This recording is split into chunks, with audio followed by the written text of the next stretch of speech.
अस्सलामुअलैकुम वरहमतुल्लाहि वबरकातुहू। प्यारे दोस्तों, एक लड़की ट्रेन को अपने घर को भागकर ट्रेन में अकेली सफर कर रही थी। उसके बाद में उस लड़की के साथ में जो कुछ हुआ उसके बारे में जानकर आप हैरान रह जाएंगे। इसीलिए आज का वीडियो आप सभी के लिए बहुत खास है। खास करके ऐसी लड़की इस वीडियो को जरूर देखें जिनकी अभी तक शादी नहीं हुई।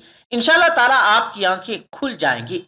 और अगर आपको ये वीडियो अच्छी लगे तो लाइक के साथ शेयर भी कर दें ताकि तमाम लड़कियों तक ये जानकारी पहुंच जाए।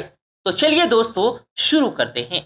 प्यारे दोस्तों, सबसे पहले तो हम आपको बता दें कि आज जो वाकया हम आपको यहाँ पर बताने वाले हैं, ये वाकया कोई मन घड़त कहानी या किस्सा नहीं, बल्कि ये एक सच्चा और रियल वाकया है जिसको हमारे एक दोस्त ने हमें बताया। वो दोस्त कहता है कि एक बार मैं ट्रेन से मुंबई जा रहा था। ट्रेन के एसी डिब्बे में अपनी सीट पर बैठा हुआ था और अपना मोबाइल चला रहा था। इतने में मेरे सामने वाली सीट पर बैठी हुई लड़की ने मुझसे पूछा, हेलो, क्या आपके पास में इस मोबाइल की सिम निकालने वाली पिन मौजूद है? इतना कहते हुए उसने अपने बैग से एक मोबाइल निकाला। उस मोबाइल में अपना नया सिम डालना चाह रही थी, लेकिन सिम स्लॉट को खोलने के लिए जिस पिन की जरूरत पड़ती है वो पिन उसके पास मौजूद नहीं थी। लड़की की ये बात सुनकर मैंने हाँ में अपनी गर्दन हिलाई और फिर अपने बैग से पिन निकालकर उस लड़की को दे दी। लड़की ने शुक्रिया कहते हुए मुझसे वो पिन ले ली और अपने मोबाइल में सिम डालकर मुझे पिन वापस भी कर दी। थोड़ी देर बाद मैंने देखा कि वो लड़की फिर से इधर उधर ताकने लगी है। तो ये देखकर मुझसे रहा ना गया, इसलिए मैंने उससे फिर पूछ लिया कि क्या आपको कोई और परेशानी आ गई? आप इधर उधर क्या देख रही हैं? वो लड़की बोली कि पता नहीं क्या हो गया, मेरी सिम चालू नहीं हो रही है। ये सुनकर मैंने उससे उसका मोबाइल मांगा। उसने अपना मोबाइल मुझे दिया। मोबाइल को देखकर मैंने उससे कहा कि अभी आपकी ये सिम एक्टिवेट नहीं है, थोड़ी देर के बाद में एक्टिवेट हो जाएगी। एक्टिव होने के बाद में सिम वेरिफिकेशन होगा, उसके बाद में आप इस सिम को यूज कर सकती हैं। ये सुनकर लड़की ने पूछा कि सिम वेरिफिकेशन क्यों? तो मैंने कहा कि आजकल सिम वेरिफिकेशन के बाद ही नई सिम चालू होती है। जिस नाम पर यह सिम ली गई है उसके बारे में पूरी जानकारी पूछी जाती है। जब आपके पास में इस तरह का फोन आए तो आप उसकी पूरी जानकारी दे देना, उसके बाद में आपकी ये सिम चालू हो जाएगी। ये सुनकर लड़की घबराती हुई कहने लगी, ओह। तो मैंने उसे दिलासा देते हुए कहा, इसमें कोई परेशानी की बात नहीं है। मगर फिर भी वो लड़की अपने हाथ से दूसरे हाथ को दबाती रही, मानो वो किसी बड़ी परेशानी में हो। ये देखकर मैंने फिर उसे प्यार से कहा कि अगर आपको कहीं पर फोन करना है तो आप मेरा मोबाइल इस्तेमाल कर लीजिए। उस पर लड़की ने कहा, जी शुक्रिया, फिलहाल नहीं चाहिए। फिर मैंने उससे पूछा, मगर आपकी ये सिम किस नाम से खरीदी गई है? उस पर लड़की ने कहा कि मुझे नहीं पता ये सिम किसके नाम पर है। ये सुनकर मैंने कहा कि कोई बात नहीं, एक बार सिम एक्टिवेट होने दीजिए। जिसने आपको ये सिम दी है यकीनन ये सिम उसी के नाम से होगी। लड़की ने कहा कि चलो अच्छी बात है, कोशिश करते हैं। फिर मैंने पूछा कि आपका स्टेशन कहाँ पर है, यानी कि आपको जाना कहाँ पर है? लड़की ने कहा कि जी मुंबई जाना है। लड़की ने मुझसे पूछा, आपको कहाँ पर जाना है? तो मैंने भी कहा कि जी मुझे भी मुंबई ही जाना है, सिर्फ एक दिन का काम है। उसके बाद मैंने लड़की से पूछा कि क्या आप मुंबई में रहती हैं? तो लड़की बोली, जी नहीं, मुंबई में मुझे कोई भी काम नहीं है और ना ही मेरा मुंबई में घर है। ये सुनकर मैं हैरान होते हुए लड़की से पूछा, फिर आप जा कहाँ रही हैं? तो वो लड़की बोली, दरअसल ये दूसरी ट्रेन है जिसमें आज मैं हूँ। मुंबई से मुझे आज तीसरी ट्रेन पकड़नी है और मुझे हमेशा हमेशा के लिए आजाद हो जाना है। सुनकर मैं बहुत हैरान हुआ और सोचने लगा कि ये कमसिन लड़की किस तरह की कैद में रही होगी। इसलिए फिर मैंने उससे पूछा कि आपको किस तरह की कैद से आजाद हो जाना है? लड़की बोली कि मैं भी इसी कैद में थी जिसमें हर लड़की होती है, जहां घर वाले कहीं शादी कर लो, वो जब वो जैसा कहें वैसा कर लो, इसीलिए मैं तंग आकर घर से भाग चुकी हूँ। ये सुनकर मुझे बड़ा ताज्जुब हुआ, मगर ताज्जुब को छुपाते हुए मैंने हंसते हुए उससे पूछा, मगर क्या आप अकेली भाग रही हैं? आपके साथ में कोई भी नजर नहीं आ रहा? उस पर वो लड़की बोली, मैं अकेली नहीं हूं, साथ में है कोई। मैंने पूछा कि कौन है? मेरे सवाल का खत्म नहीं हो रहे थे। वो लड़की कहने लगी कि आज मैं मुंबई से को ट्रेन पकड़ूंगी, फिर अगले स्टेशन पर मुझे वो जनाब मिलेंगे, उसके बाद में हम कभी भी किसी को नहीं मिलेंगे। ये सुनकर मैंने कहा, अच्छा, तो ये प्यार का मामला है? लड़की ने कहा, जी। ये सुनकर फिर मैंने उसको बताया कि मैंने भी लव मैरिज की है। मेरी ये बात सुनकर वो लड़की बहुत ज्यादा खुश हो गई और उसने कहा, वाह, ये तो बहुत अच्छी बात है, मगर आपकी शादी कब और कैसे हुई? लव मैरिज की बात सुनकर अब वो लड़की मेरी बातों में और ज्यादा रुचि लेने लगी थी। लड़की की ये बात सुनकर मैंने उससे कहा कि मेरी शादी कब और कैसे हुई, ये बात मैं आपको बाद में बताऊंगा, पहले आप ये बताएं कि आपके घर में कौन कौन है। उसने होशियारी से कहा कि ये मैं आपको क्यों बताऊं, मेरे घर में कोई कोई भी हो सकता है, मेरे पापा, मामा, भाई बहन, या हो सकता है कि भाई ना हो सिर्फ बहनें हों, या ये भी हो सकता है कि बहनें ना हो सिर्फ गुस्सा करने वाले दो चार भाई हों। उसके बाद में मैंने उस लड़की से पूछा, इसका मतलब क्या है? मैं आपका नाम भी नहीं पूछ सकता? उस पर भी वो लड़की बोली कि मेरा नाम भी कुछ भी हो सकता है। वो लड़की बहुत बातें करने वाली थी। थोड़ी देर इधर उधर की बातें करने के बाद में उसने मुझे एक टॉफी दी, जैसे क्लास में कोई छोटे से बच्ची को टॉफी देता है। टॉफी देते हुए मुझसे कहने लगी कि आज मेरा बर्थडे है। मैंने उसकी हथेली से टॉफी को उठाते हुए उसको बधाई दी और उससे पूछा कि आज तुम कितने साल की हो रही हो? उसने बताया कि पूरे 18 साल की। मैंने कहा कि इसका मतलब भागकर शादी करने की आपकी कानूनी उम्र हो गई है, इसीलिए तुमने ये कदम उठाया है। ये सुनकर वो लड़की हंस पड़ी। कुछ ही देर के बाद में हम दोनों काफी फ्रैंक हो चुके थे, जैसे बहुत पहले से एक दूसरे को जानते हों। मैंने उस लड़की को बताया कि मेरी उम्र 35 साल की हो गई है, मतलब मैं तुमसे 17 साल बड़ा हूं। उसने चुटकी लेते हुए कहा कि तुम लग तो नहीं रही, तो इस पर मैं मुस्कुरा दिया। फिर मैंने उससे पूछा कि तुम घर से भाग कर आई हो, मगर तुम्हारे चेहरे पर किसी फिक्र के निशान तो बिल्कुल भी नहीं है। इतनी बेफिक्री मैंने आज पहली बार देखी है। खुद की तारीफ सुनकर वो लड़की खुश हो गई और कहने लगी, मुझे उन जनाब ने, यानी कि मेरे लवर ने, मुझे पहले ही समझा दिया था कि जब घर से निकलो तो बिल्कुल बिंदास रहना, घर वालों के बारे में बिल्कुल मत सोचना, अपना मूड बिल्कुल खराब मत करना, सिर्फ मेरे और हम दोनों के बारे में सोचना, और मैं वही कर रही हूँ। उस पर मैंने चुटकी लेते हुए कहा कि उसने तुझे मुझ जैसे अनजान मुसाफिरों से दूर रहने की सलाह नहीं दी? तो उसने हंसते हुए कहा, जी नहीं, शायद वो ये बात कहना भूल गया होगा। फिर मैंने उसके प्रेमी की तारीफ करते हुए कहा कि वैसे तो तुम्हारा बॉयफ्रेंड काफी टैलेंटेड लगता है, उसने किस तरह से तुम्हें अकेले घर से रवाना कर दिया, नई सिम और मोबाइल दिया, 3 ट्रेनें बदलवा दी ताकि कोई ट्रेक ना कर सके, बहुत टैलेंटेड है वो। लड़की ने गर्दन हिलाते हुए कहा, जी बहुत, उसके जैसा कोई भी नहीं है। मैंने उसे बताया कि मेरी शादी को 8 से 10 साल हो गए हैं, एक बेटी है 8 साल की और एक बेटा है 2 साल का। ये देखो उनकी तस्वीरें। मेरे मोबाइल में बच्चों की तस्वीर देखकर उसके मुंह से निकल गया कि बहुत खूबसूरत है। मैंने उसे बताया कि जब ये पैदा हुई थी तब मैं कोयत में था, एक कंपनी में बहुत अच्छी जॉब थी मेरी, बहुत अच्छी सैलरी भी थी, मगर फिर कुछ महीनों के बाद में मैंने वो जॉब छोड़ दी और अपने कस्बे में आकर काम करने लगा। लड़की ने पूछा, मगर वो जॉब छोड़ी क्यों? तो मैंने कहा कि जब मैंने अपने बच्चे को पहली बार अपनी गोद में उठाया तो मुझे ऐसा लगा जैसे आज पूरी दुनिया मेरे हाथों में है। उस वक्त 30 दिन की छुट्टी पर घर आया था, मुझे वापस भी जाना था, लेकिन फिर मैं जा ना सका। उधर बच्ची का बचपन खर्च होता रहे, इधर मैं पूरी दुनिया कमा लूं, तब भी घाटे का सौदा है। मेरी 2 टके की नौकरी और मेरी बच्ची का बचपन लाखों का। उसने कहा, आप अपने बीवी बच्चों के साथ भी ले जा सकते थे। तो मैंने कहा कि काफी टेक्निकल मामला से गुजर कर एक लंबे वक्त के बाद मैं रख सकता था, मगर ये उस वक्त पॉसिबल नहीं था। मुझे दोनों में से एक को चुनना था, आलिशान रहन सहन के साथ में नौकरी या फिर अपनी फैमिली।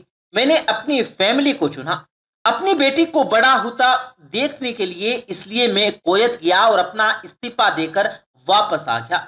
लड़की ने कहा कि बहुत अच्छा किया। मैं मुस्कुराकर खिड़की की तरफ देखने लगा। फिर लड़की ने कहा, अच्छा, आपने तो लव मैरिज की थी ना, उस वक्त आप भागकर कहाँ गए थे, कैसे रहे, और उस वक्त में आपके दिन कैसे गुजरे थे? اس کے ہر سوال میں مجھے محسوس ہو رہا تھا کہ یہ لڑکی لڑک پن کے شکھر پر ہے، بالکل نا سمجھ اور معصوم چھوٹی سی بہن کی جیسی۔ پھر میں نے اسے بتایا کہ ہم نے بھاگ کر شادی نہیں کی، اور یہ بھی ہے کہ اس کے پاپا نے مجھے پہلی ہی نظر میں سختی سے ریجیکٹ کر دیا تھا۔ لڑکی نے پوچھا کہ انہوں نے آپ کو ریجیکٹ کیوں کیا؟ تو میں نے کہا کہ ریجیکٹ کرنے کی کچھ بھی وجہ ہو سکتی ہے، میری ذات، میرا کام، یا پھر میرا گھر پریوار۔ اس لڑکی نے اپنی گردن ہلائی اور کہنے لگی کہ بالکل صحیح ہے۔ اس نے پوچھا کہ اس کے بعد میں آپ نے کیا کیا؟ میں نے کہا کہ پھر میں نے کچھ نہیں کیا، اس کے پاپا نے مجھے ریجیکٹ کر دیا۔ وہیں سے میں نے اپنے بارے میں الگ سے سوچنا شروع کر دیا تھا۔ عالیہ نے مجھ سے کہا تھا کہ بھاگ چلتے ہیں۔ میری وائف کا نام عالیہ ہے، مگر میں نے صاف صاف منع کر دیا تھا کہ بھاگ کر شادی نہیں کریں گے۔ وہ 2 دن تک لگاتار مجھ پر زور دیتی رہی کہ بھاگ چلتے ہیں، مگر میں اسے صاف صاف انکار کرتا رہا۔ میں نے اسے سمجھایا کہ بھاگنے والے جوڑوں میں لڑکے کی عزت پر کوئی خاص فرق نہیں پڑتا، مگر لڑکی کے پورے خاندان کی عزت مٹی میں مل جاتی ہے۔ لڑکی کو بھگا کر لے جانے والا لڑکا اپنے دوستوں میں ہیرو مانا جاتا ہے، لیکن اس کے الٹ جو لڑکی اپنے پریمی کے ساتھ میں بھاگ جاتی ہے وہ الٹا بد چلن کہلاتی ہے۔ محلے کی لڑکی، بس چالو لڑکی کہتے ہیں اسے، اور برائی کی تمام الفاظ لڑکی کے لیے ہی استعمال کیے جاتے ہیں۔ بھاگنے والی لڑکی آگے چل کر اگر 60 سال کی بوڑھی عورت بھی ہو جاتی ہے، تب بھی جوانی میں کیا اس کے کام کا کلنک اس کے ماتھے پر سے نہیں مٹتا۔ میں مانتا ہوں کہ لڑکا لڑکی کو تولنے کا یہ ماپ گنڈ غلط ہے، مگر ہمارے معاشرے میں یہی تو ہو رہا ہے۔ یہ نظریہ غلط ہے، مگر ہمارا ساماجک نظریہ یہی ہے۔ یہ سن کر وہ لڑکی اپنا نیچے کا ہونٹ دانتوں تلے پیسنے لگی۔ اس نے پانی کی بوتل کا ڈھکن کھولا اور غٹ غٹ پانی پینے لگی۔ میں نے اس سے کہا اگر میں اس دن اس کو بھگا کر لے بھی جاتا، اس کی ماں شاید کئی دن تک پانی بھی نہ پیتی، اسی لیے میری ہمت نہ ہوئی کہ میں ایسا کام کروں۔ میں جس کے ساتھ میں پریم کروں اس کے ماں باپ میرے ماں باپ کے جیسے ہیں، چاہے شادی ہو یا نہ ہو۔ کچھ پل کے لیے وہ سوچ میں پڑ گئی، لیکن اب وہ میرے بارے میں اور بھی زیادہ جاننا چاہ رہی تھی۔ اس نے پوچھا پھر آپ کی شادی کیسے ہوئی؟ تو میں نے بتایا کہ پھر عالیہ کی سگائی اور کہیں پر کر دی گئی۔ دھیرے دھیرے سب کچھ نارمل ہونے لگا تھا۔ عالیہ اور اس کے منگیتر کی آپس میں باتیں ہونے لگی، لیکن جیسے جیسے شادی نزدیک آنے لگی تو لوگوں کی ڈیمانڈ بڑھنے لگی۔ لڑکی نے پوچھا کیسی ڈیمانڈ؟ تو میں نے کہا کہ ڈیمانڈ کا ایک ہی مطلب ہوتا ہے دہیج۔ پریوار میں سب کو سونے سے بنے گفٹ دو، دلہے کو لگژری گاڑی چاہیے، ساس اور نند کو نیکلیس چاہیے۔ وہ کہنے لگی کہ ہمارے یہاں پر یہ ریت ہے، لڑکا بھی اس ریت کی پکش کرنے والا تھا، اس لیے میں نے وہ سگائی توڑوا دی۔ اس لیے نہیں کہ میری شادی اس کے ساتھ میں ہو جائے، بلکہ ایسے لالچی لوگوں میں عالیہ کبھی بھی خوش نہیں رہ سکتی تھی، اور نہ ہی اس کی فیملی۔ پھر کسی طرح سے میں نے اس کے گھر والوں کو سمجھا بجھا کر میں فرنٹ پر آ گیا اور ہماری شادی ہو گئی۔ اب آپس میں تو مل گئے، ورنہ بیچاری وہ غلط لوگوں میں پھنس جاتی۔ میں نے کہا کہ یہ کوئی ضروری نہیں کہ ماں باپ کا فیصلہ ہمیشہ صحیح ہو، اور یہ بھی ضروری نہیں کہ پریمی جوڑوں کی پسند بھی ہمیشہ صحیح ہو۔ دونوں میں سے کوئی بھی صحیح یا غلط ہو سکتا ہے۔ کام کی بات یہاں پر یہ ہے کہ دونوں میں کون وفادار ہے۔ لڑکی نے پھر سے پانی کا گھونٹ پیا اور کہنے لگی کہ ہمارا فیصلہ غلط ہو جائے کوئی بات نہیں، مگر ماں باپ کو کوئی گلا نہیں ہونی چاہیے۔ میں نے کہا فیصلہ ایسا ہو جو دونوں کا ہو، بچے کی اور ماں باپ دونوں کی ہاں ہو، یہی سب سے صحیح فیصلہ ہے۔ اور برا مت ماننا، میں کہنا چاہوں گا کہ تمہارا فیصلہ تم دونوں کا ہے، جس میں تمہارے ماں باپ شامل نہیں ہیں، اور نہ ہی ابھی اس کا صحیح مطلب پتا ہے۔ لڑکی نے پوچھا پھر کیا ہے اس کا صحیح مطلب؟ میں نے کہا تم عشق میں ہو، تم اپنا سب کچھ چھوڑ کر چلی آئی ہو، یہ سچا عشق ہے۔ تم نے اپنے دماغ پر زور نہیں دیا، تم نے فائدہ نقصان نہیں پہنچایا، یہ اصل عشق ہے۔ تمہارے دماغ دنیا داری کی فطور سے بالکل خالی تھا، اس خالی جگہ میں تم نے عشق کا فطور بھر دیا۔ جن جناب نے تجھ میں عشق بھرا وہ عشق نہیں ہے، یعنی کہ تم جس کے ساتھ میں بھاگ کر جا رہی ہو وہ عشق نہیں ہے، بلکہ وہ ہوشیاری اور ہیرو گیری ہے۔ اگر اس شخص میں عشق ہوتا تو وہ اتنی پلاننگ نہیں کر پاتا، وہ 3 ٹرینیں آپ کو نہیں بدلواتا، اس کا دماغ اتنا کام ہی نہیں کر پاتا۔ اگر کوئی کہے کہ میں عاشق بھی ہوں اور شاطر بھی ہوں تو یہ امپاسبل ہے۔ مجنو عشق میں پاگل ہو گیا تھا، لوگ پتھر مارتے تھے اسے، عشق میں اس کی پہچان تک مٹ گئی تھی، اسے دنیا مجنو کے نام سے جانتی ہے جبکہ اس کا اصل نام قیس تھا۔ اگر وہ شاطر ہوتا تو قیس سے مجنو نہ بنتا۔ فرہاد نے شیریں کے لیے پہاڑوں کو کھود کر نہر نکال ڈالی، اسی نہر میں اس کا خون بہ رہا تھا، وہ سچا عشق تھا۔ عشق میں کوئی فقیر ہو گیا تو کوئی جوگی ہو گیا، مگر کسی نے بھی عشق میں کوئی چالاکی نہیں کی۔ لالچ، ہوس اور حاصل کرنے کا نام عشق نہیں ہے۔ عشق قربانی کرنے کو کہتے ہیں، جس میں انسان سب سے پہلے خود کو قربان کرتا ہے۔ جیسے آج تم نے اپنے آپ کو قربان کیا، اگر تم نے بھی یہ قربانی حاصل کرنے کے لیے دی ہے، اسی لیے تمہارے عشق میں لالچ کی ملاوٹ ہو گئی۔ اتنا سن کر لڑکی اچانک کھوسی گئی، اسی کھلکھلاہٹ میں ایک دم سے وہ خاموشی میں اس کی کھلکھلاہٹ تبدیل ہو گئی۔ مجھے لگا میں کچھ زیادہ ہی بول گیا۔ پھر میں نے کہا کہ تمہارے پاپا تم سے بہت پیار کرتے ہیں، کچھ دنوں کے بعد میں ان کا وزن آدھا ہو جائے گا، تمہاری ماں کئی دنوں تک کھانا تک نہیں کھائے گی اور نہ ہی پانی پیے گی۔ آپ کو اپنے عشق کو آزما کر دیکھ لینا چاہیے تھا، نہ ہی اس کی صحت پر کوئی فرق پڑتا اور نہ ہی اس کے دماغ پر۔ وہ عقل مند ہے، اپنے لیے اچھا سوچ لیتا۔ آج کل گلی محلے کا ہر تیسرا لڑکا جسے عشق ہو جاتا ہے وہ عشق نہیں ہے، وہ سینما کے جیسا کچھ ہے، ایک طرح کی اسٹنٹ بازی اور کچھ الگ کرنے کا فطور، اور کچھ بھی نہیں ہے۔ اتنا سنتے ہی لڑکی کے چہرے کا رنگ چینج ہو گیا، ایسا لگ رہا تھا جیسے اب وہ یہاں پر نہیں ہے۔ اس کا دماغ کسی جگہ ٹہلنے نکل گیا تھا۔ میں اپنے موبائل کو اسکرول کرنے لگا، لیکن میری نظر لگاتار اس کی طرف تھی۔ تھوڑی ہی دیر میں اس کا اور میرا اسٹیشن آ گیا۔ بات کہاں سے نکلی تھی اور کہاں تک پہنچ گئی؟ اتنے میں اس کے موبائل کے میسج ٹون بجی، اس کی سم ایکٹیویٹ ہو چکی تھی۔ اس نے چپ چاپ اپنے بیگ سے آگے کا ٹکٹ نکالا اور پھاڑ دیا۔ اس نے پھر مجھ سے کہا کہ مجھے ایک کال کرنا ہے۔ میں نے اسے اپنا موبائل دیا، اس نے نمبر ڈائل کر کے کہا سوری پاپا، اور پھر سسک سسک کر رونے لگی۔ سامنے سے اس کے والد بھی فون پر اس کو سنبھالنے کی کوشش کرنے لگے۔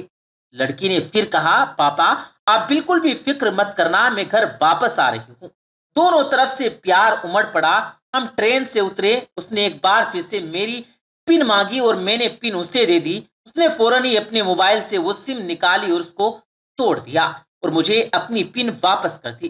تو میری پیاری پیاری بہنوں، آپ سب سے گزارش ہے کہ آپ اس طرح کی غلطی کبھی مت کرنا۔ گھر سے بھاگ کر کبھی بھی کسی کے ساتھ شادی کرنے کی کوشش مت کرنا، ورنہ پھر پچھتاوے کے سوا آپ کے پاس میں کچھ نہیں بچے گا۔